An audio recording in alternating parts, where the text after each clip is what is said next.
Dalam rumah Bapakku banyaklah tempat terdengar suara Yesus yang merdu.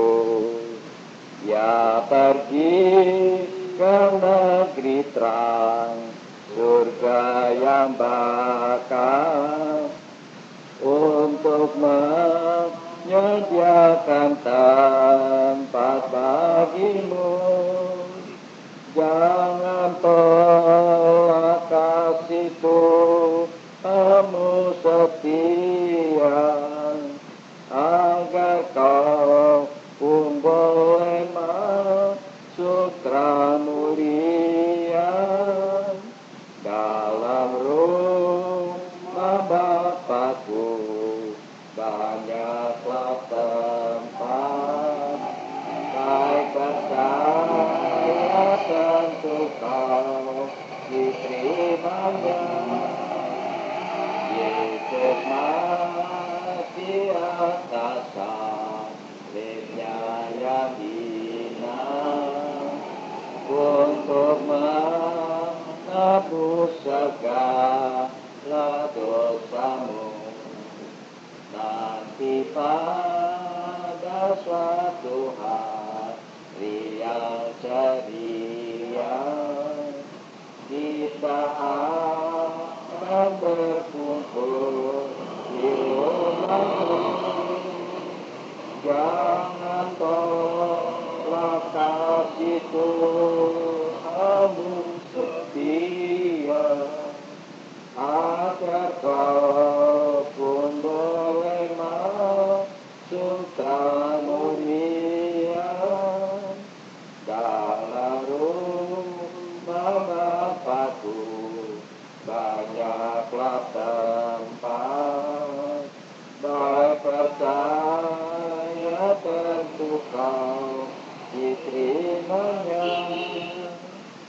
Bila kau ditinggalkan teman-temanmu dalam dunia ini yang penuh sesat, pandang Yesus yang penghibur dan Tuhanmu, yang akan beri persahabatan yang kekal. Jangan tolak kasih Tuhanmu setia, agar kau pun boleh masuk terang mulia. Dalam rumah Bapakku banyaklah tempat, baik percaya tentu kau diterimanya. Si fala tore pendimare agak keluar masalah kumarana. Tuhan, terima kasih untuk firman. Urapi kami dengannya, sehingga semua yang kau rencanakan atas kami jadi dengan sempurna. Tuhan Yesus, sucikan kami dengan darah. Tuhan, Kau baik. Kau Allah yang Maha Kuasa, Juru Selamat kami.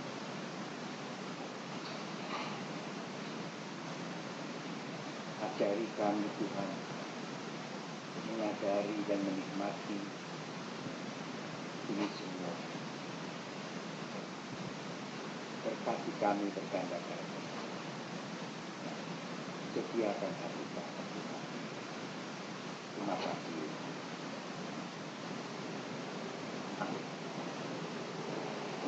Kita baca firman Tuhan dari kitab Yesaya pasal 51 ayat yang pertama. Yesaya 51 ayat 1 ini.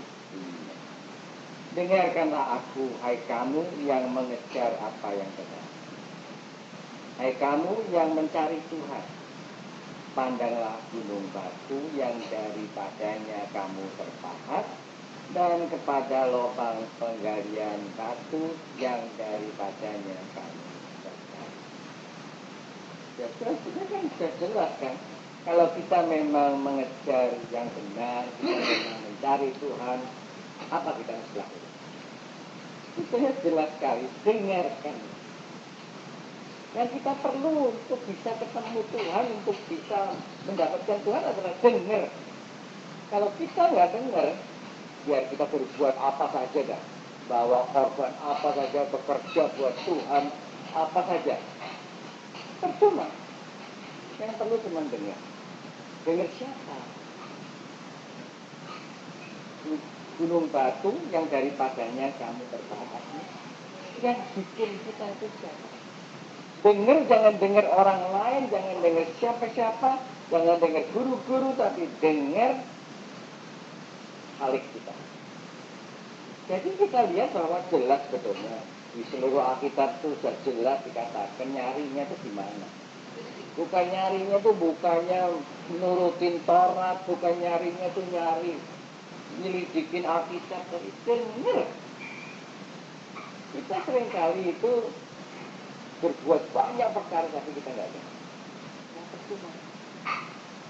Kalau kita nggak dengar, kita nggak dapat apa-apa. Kita mesti tahu kita ini asalnya dari mana. Saya dengar yang daripadanya kita berasal. Jadi kalau kita tahu Allah itu yang kita dengar itu adalah pencipta kita dengarnya kan lain. Nah, coba dengar apa? Yang kita dengar itu sekarang apa?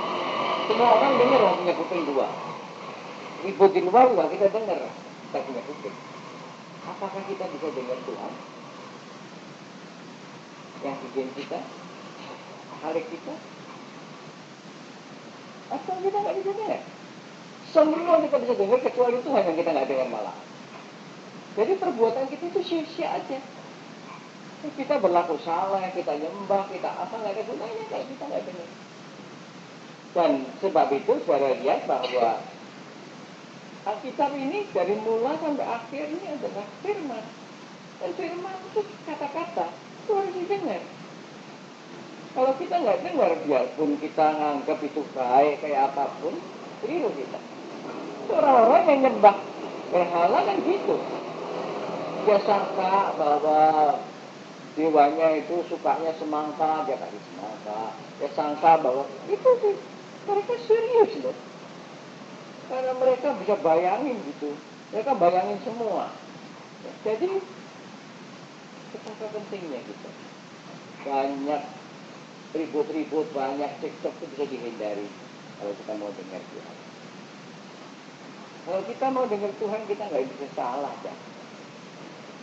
Orang suka bilang dia manusia berbuat khilaf. Iya, kalau dia jalan sendiri berbuat khilaf. Tapi kalau dia dengar Tuhan, dia nggak bisa khilaf. Itu jalannya benar. Sudah dikatakan kan, kamu yang mengejar apa yang benar, dengar.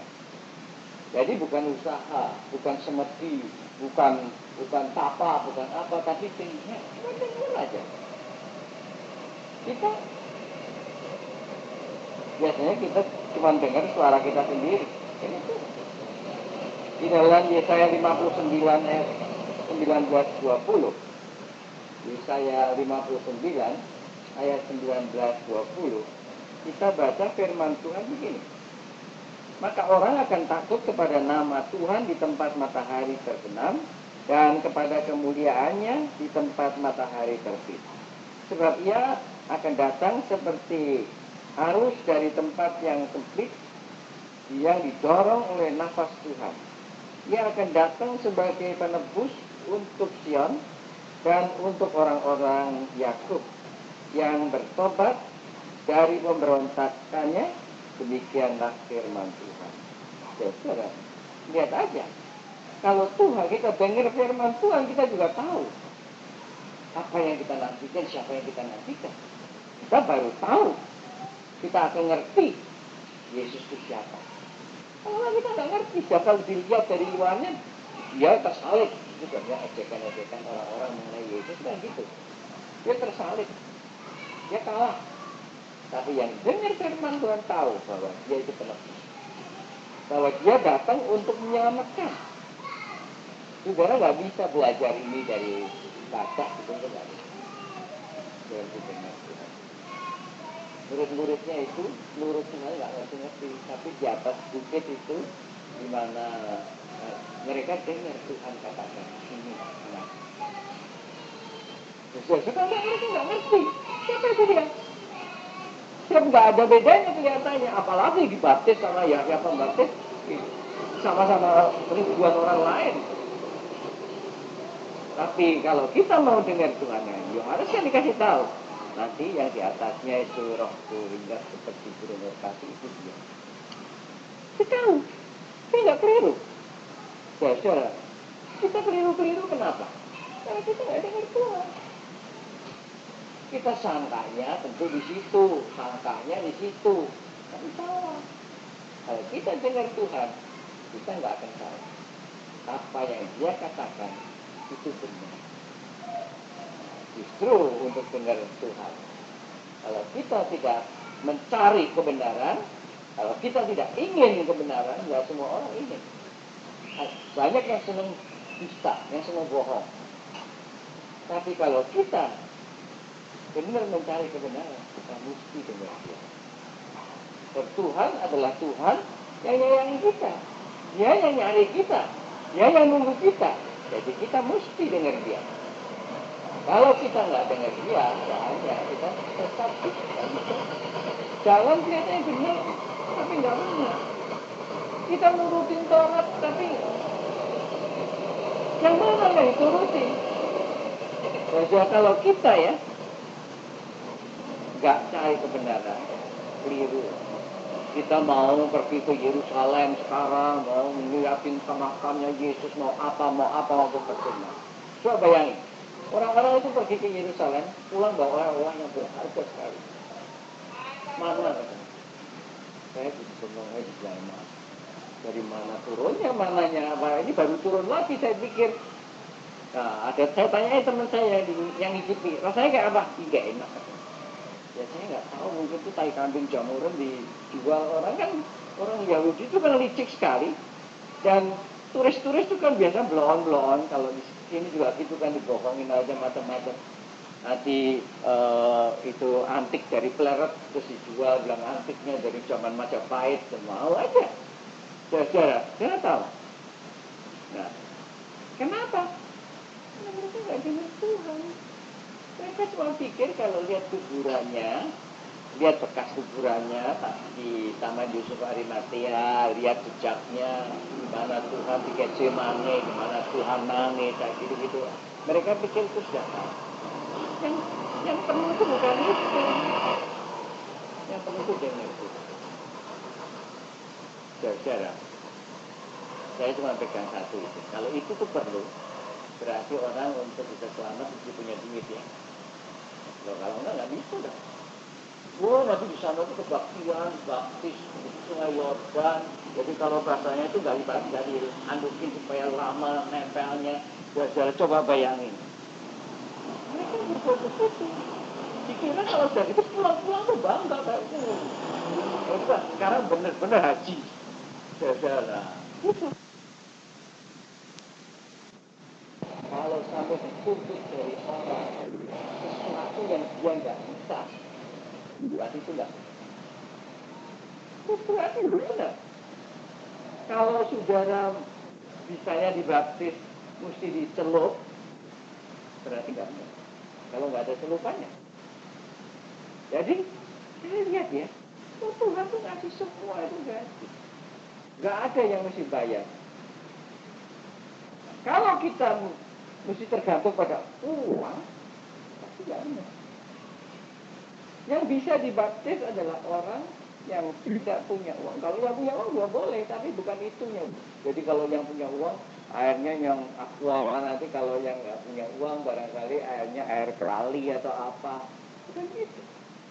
Jadi saudara, selama kita beda-bedakan dan selama uang dan kedudukan jadi perbedaan, ya pasti nggak benar. Pasti nggak benar. Ada orang, dia datang kepada saya minta diteguhkan nikahnya. Dia nggak dari persekutuan kita, dia dari Betani. Saya tanya, kenapa kalau kamu nggak bisa aja? Nggak bisa. Ya itu, kata kalau kamu punya duit bisa. Nggak punya duit jadi syaratnya macam-macam. Mana? Sekarang orang nggak punya surat-surat. Ya. Kalau catatan sipil nggak punya surat-surat nggak bisa. Tapi kalau gereja kan nggak ada. Nah, lantas sudah. Akhirnya saya teguhkan. Malah dengan surat peneguhan kita, dia malah bisa bikin catatan sipil lagi. Jadi saudara, bukan dibalik. Karena nggak punya warga negara, nggak boleh diteguhkan di gereja, nggak boleh ini, nggak boleh. Saya bilang, nggak benar. Jadi saudara, apa saja yang bergantung kepada adanya atau tidak adanya uang, pasti nggak benar. Di dalam Yeremia 52 ayat 1, Yeremia 52 ayat yang pertama, kita baca firman Tuhan begini.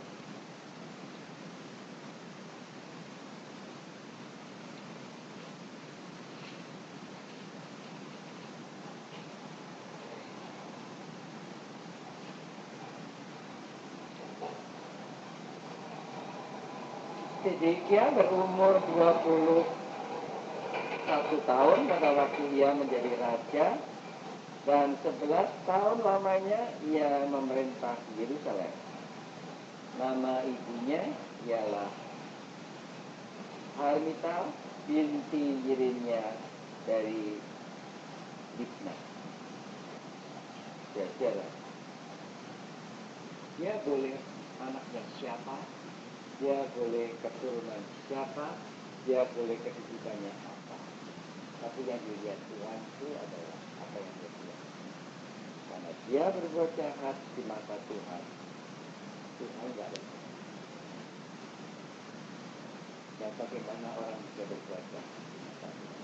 Lihat dia baik. Namanya aja bagus, Sedekia. Namanya itu menyaksikan bahwa Allah itu adil, sedek. Tapi kira-kira perbuatannya jahat. Dan Tuhan tidak berkenan.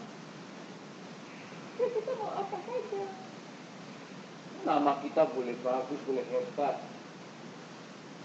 Tapi kalau kita berbuat karena kita nggak dengar dia, kita berbuat jahat, kita jahat.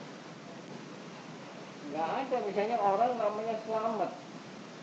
Orang namanya Selamat tuh nggak pernah nggak selamat, dia ketubruk truk nggak selamat, dia selamat ketubruk truk.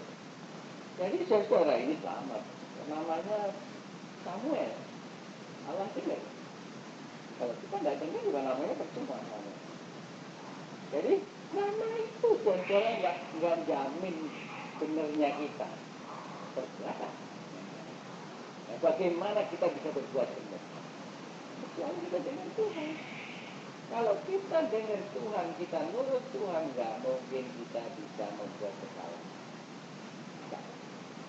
Satu-satunya yang kita bisa pastikan dalam dunia yang semuanya hilaf, semuanya salah, semuanya bengkok ialah kalau kita dengar.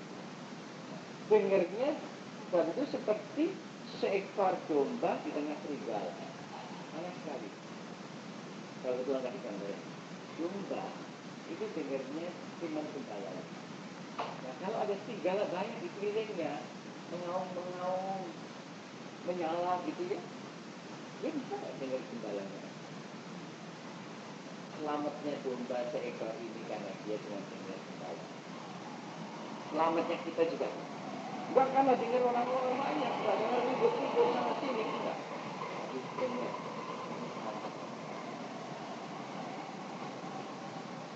Kala sendalu napane malasala pare ea kasal